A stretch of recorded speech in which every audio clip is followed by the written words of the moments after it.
2 weeks before departure, while reviewing vendor timelines for a stadium install, my phone buzzed with a group text from my mother. "We've decided Cairo will go instead of you. He'll take better photos." That was it. No explanation, no apology. Just a decision dropped like luggage from a speeding car. I blinked at the screen, reread it, then read it again. The message hung in the air like smoke. My name wasn't even in the sentence. Just "we" and "decided." So, the silence in my office suddenly felt loud. I didn't respond. There was no point, not yet. I leaned back in my chair and stared at the wall of project binders.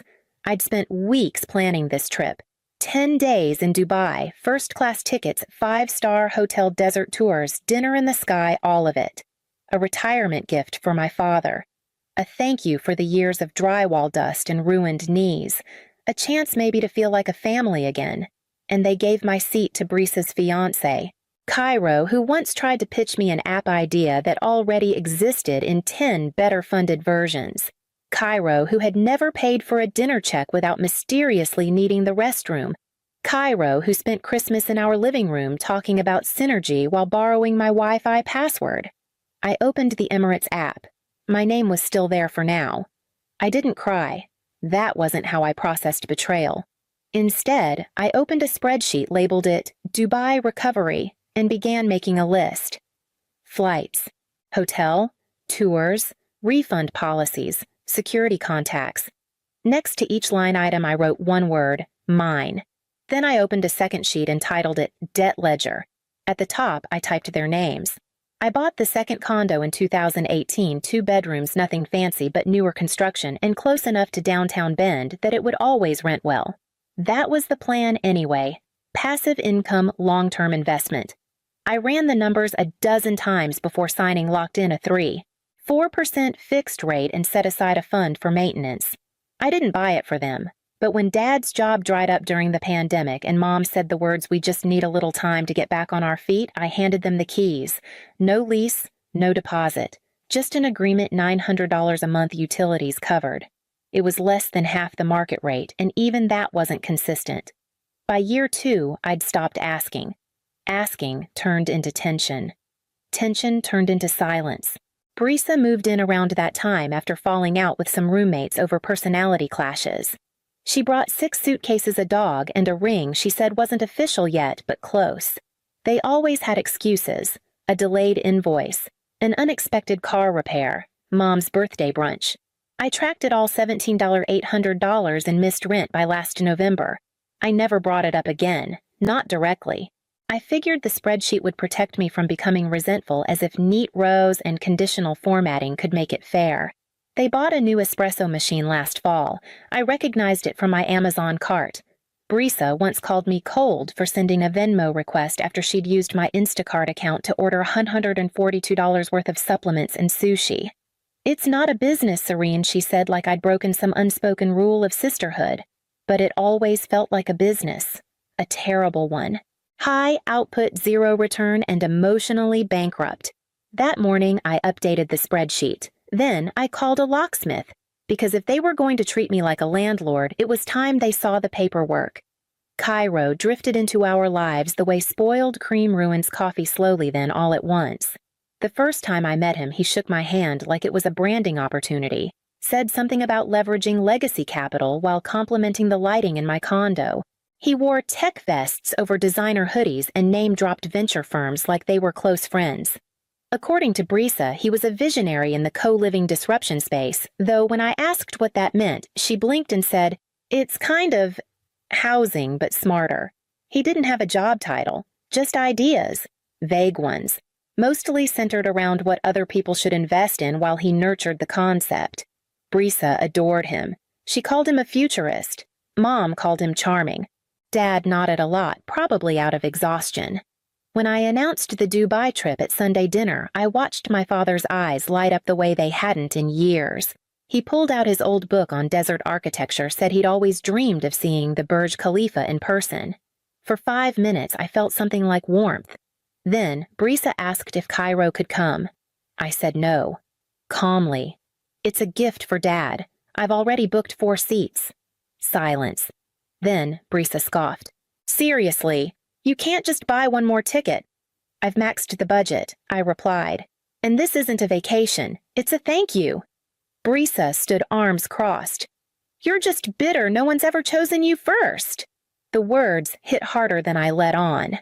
I didn't flinch, just nodded. Cairo looked down at his phone like the whole thing was beneath him. Mom mumbled something about family.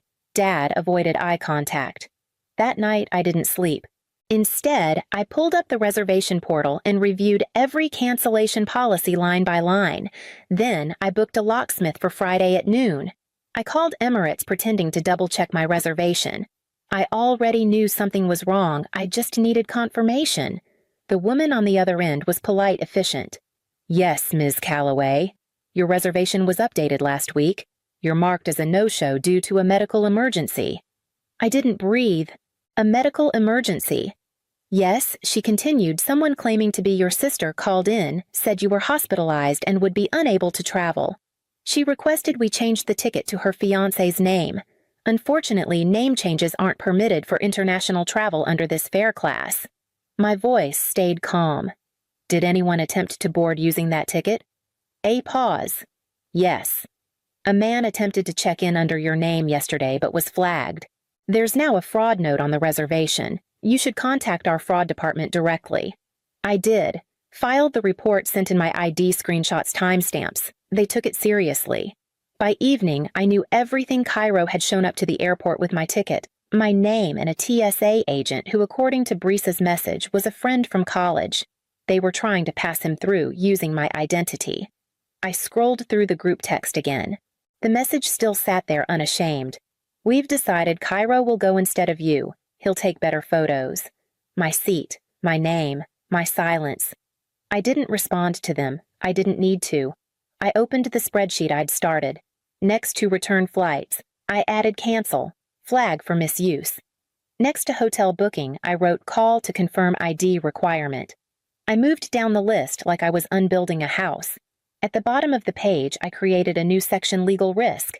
Then I opened another tab, logged into the smart lock dashboard for the condo, and changed the access code.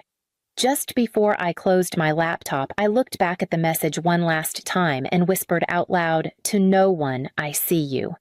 And I did. Clearly. For the first time. The first call I made was to the hotel, a beachfront property near Jumeirah booked under my name and credit card. I asked if they'd allow check-in without me present. They said no ID verification required at the desk. Perfect. I canceled the reservation. No refund. I didn't care. Next was the excursion company. I'd booked a full-day dessert safari private SUV Falcon Show dinner under the stars. Canceled. Then the yacht cruise. Then the cooking class. Then the spa. Each time I heard the same tone from the rep on the other end. Confused politeness, subtle concern, but no resistance. The refund emails trickled in, and I logged each one in my spreadsheet beside Cairo's name. Return flights were trickier. Emirates wouldn't let me cancel the completed outbound leg, but they agreed to flag the return flight for security screening. If the same boarding mismatch appears, we'll escalate internally, the fraud rep said. I thanked her. Then I changed my credit card number. Next came the locks. By 10 p.m., every door in the condo had been rekeyed. I installed 2 motion-activated cameras and a video doorbell synced to my phone. I printed a notice and taped it just inside the window. Entry by non-tenants subject to trespass law. Contact property manager. They weren't technically tenants. No lease. No formal agreement. Just a 4-year story I'd let them write in my name. That changed the next morning. I emailed a local property management firm and paid rush fees to draft a formal lease market rate $2,950 a month. Utilities not included. First and last month's rent due at signing. I requested a 30-day move-in deadline or vacate notice prepared for signature delivery. Last I called Micah Hollis, a real estate attorney I'd worked with once before. He remembered me. I explained the situation in clean, neutral language. He didn't interrupt, just said, I'll start the paperwork. We'll do this properly.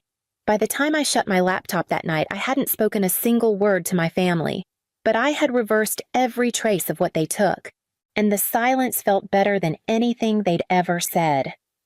The first message came at 2:11 a.m. Mira, what did you do? There's no hotel reservation. The guy at the desk just laughed at us. I turned my phone face down and went back to sleep. By morning, there were 12 more. Miley's. We can't reach anyone. The excursions are gone. What's happening? Cairo. This is completely unprofessional and borderline illegal. You'll be hearing from my attorney. Mira. He broke his arm on the camel ride. Do you even care, Miles? You embarrassed us in front of Cairo's new family. Do you understand what you've done? I did.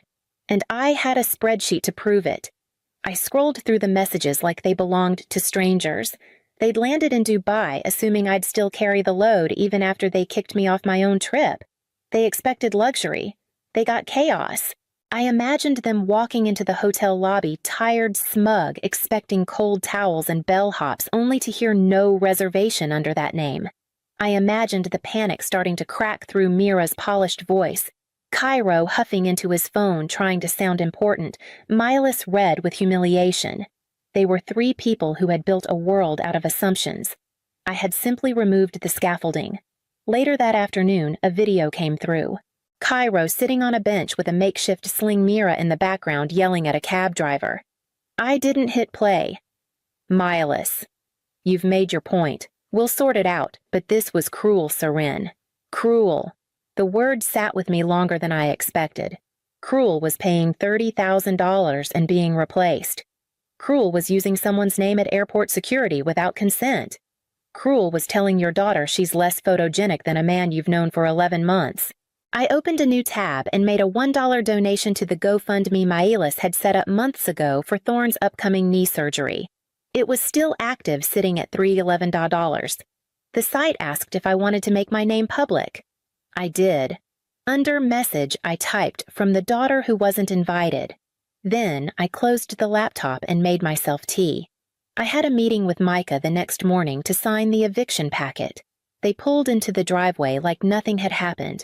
Mira waved from the passenger seat as if we hadn't spoken in weeks. Cairo stepped out slowly, his arm in a black sling designer hoodie draped carelessly over it. His expression was pure performance, equal parts wounded and defiant. Miles didn't get out of the car.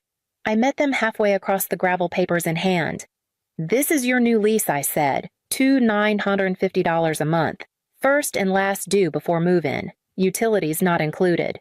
You have 30 days. Mira blinked. Are you serious right now? I am. You're evicting your own parents, she snapped, stepping closer. After everything, I'm offering them a legal contract. That's more than I got. Cairo took the packet from me, flipped through the first page like he was scanning for loopholes. You can't be serious. This isn't how family works. I looked at him and said flatly, Then it's good we're not family. He scoffed. This whole thing could have been resolved with a conversation, you know. You didn't need to blow everything up. I motioned to the lease. That is the conversation. He handed it back like it was beneath him. I'll have to run this by my advisor. I raised a brow. Is that your dad or the camel? Mira gasped. Cairo's jaw tightened. I handed the papers back to him anyway. You said you wanted a business, Cairo. This is it. Property contracts, payment terms. Consider this your final pitch. They didn't say another word. I turned and walked back inside, locking the door behind me. On the way to the kitchen, I opened the mailbox and found the notarized copy of the eviction filing. Micah had moved fast. They never signed the lease. Not in week 1 when I reminded them by email. Not in week 2 when the property manager dropped off a hard copy with a stamped envelope. By week 3, they stopped acknowledging me altogether. On day 30, I filed the eviction paperwork with the county clerk's office. Cairo sent a text 2 hours later. You're opening yourself up to serious legal consequences. My attorney will be in touch. I replied with a screenshot of the filing confirmation.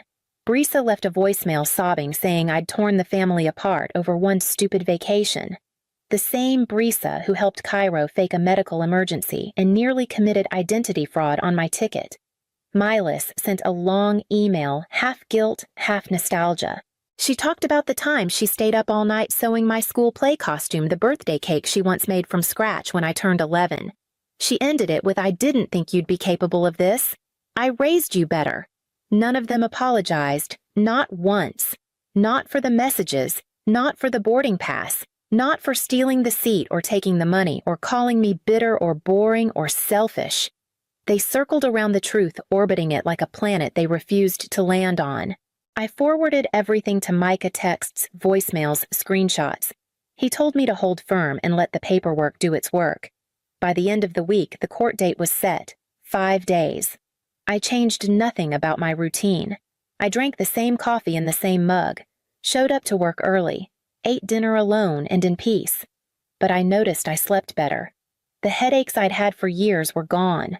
The more they fought to stay, the more I understood they'd never truly belonged. They knocked on my door exactly 1 year after the court date. Same porch, same nervous energy, different arrangement. Cairo wasn't with them. Brisa stood slightly behind Mayla's arms, folded tight like she was holding herself in place. Thorn leaned on a cane face, more drawn than I remembered. Time had finally started to show. "We didn't come to fight," Mayla said. I didn't answer, just waited. "We've been doing a lot of thinking," she continued, "about how things went, about the trip. About you," Brisa added barely above a whisper. "Cairo's gone. He left when everything dried up." Thorn cleared his throat. "They say I need surgery. My knee's bone on bone now. Medicare won't cover the whole thing. We just need a little help. Until we're stable." That phrase again. I felt it hit like a dull thud in my chest. Just until. I reached behind the door and handed them an envelope. Malis blinked. "What is this, 3,000, I said. "For the knee." "That's it." Brisa stepped forward. "Is this... Are we okay now?" "No," I said. "This isn't reconciliation. It's accounting." None of them spoke. Thorn looked at the envelope like it was both a gift and a sentence. Brisa looked away. Milas looked like she wanted to cry, but didn't remember how. "I'm not angry," I added. "I just don't owe you anything beyond this."